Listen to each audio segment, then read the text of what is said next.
be here tonight and thrilled with this honor. Joan and her group of henchmen that we have over here have plotted this for quite some time.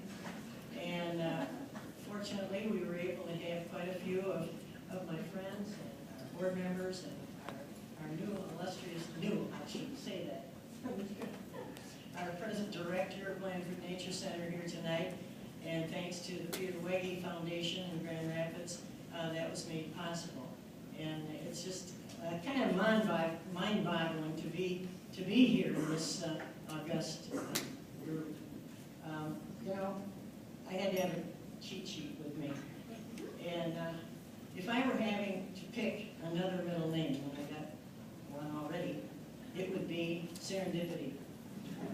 Absolutely serendipity. And tonight, there are probably quite a few of my mentors and friends that are here, and if I started naming them off and giving them the accolades that they needed, we'd be here all night, and we may be here all night anyhow. But there's one gentleman over here in a dark suit and white hair and looking right at me, W.D. Frankfurter, who was my director at the Grand Rapids Public Museum, out of which the Nature Center had. And he was my boss for 26 years. He had to put up with me for 26 years. But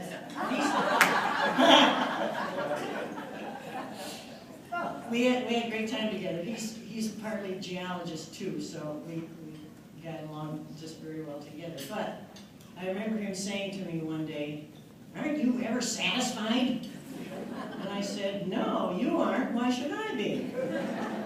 And so we went on from there and had many, many good adventures and some not so good adventures together, but we got the job done. There were a lot of opportunities for me to leave Grand Rapids over the years, but this is where serendipity came to the front again. There were just so many things that were exciting and promising, sometimes tough to achieve. In fact, one of the water director in Grand Rapids nicknamed me the Bandit, because he knew that every time he answered the phone and I was on the other end, I wanted something. But these were days when there wasn't quite as much red tape, and we could get a lot of things done. And sometimes we went in where angels should fear to tread. But we didn't we, Frank? I'm beginning to write some of my memoirs, and I think I have 4 or 5 or 6 spiral notebooks full of stuff now. And there are just so many things to look back upon.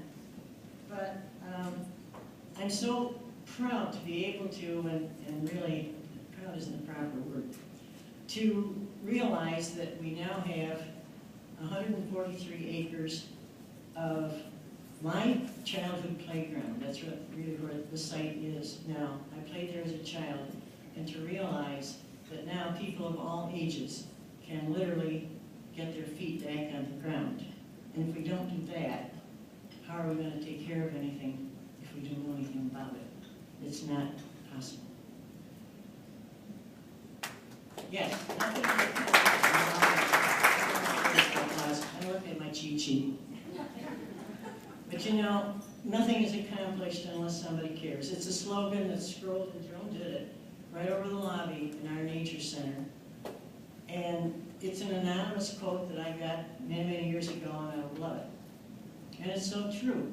And so many people, many of whom are in the audience tonight, have cared, and cared enough to make this harebrained idea come to fruition. Sometimes people look at me and they say, "Oh, you're a legend in your own time." Well, when you live to be 85 years old, you kind of accumulate some of that sort of stuff. But let me tell you something. You are all legends in your own time. Think about it. Nothing is accomplished unless somebody cares. Thank you.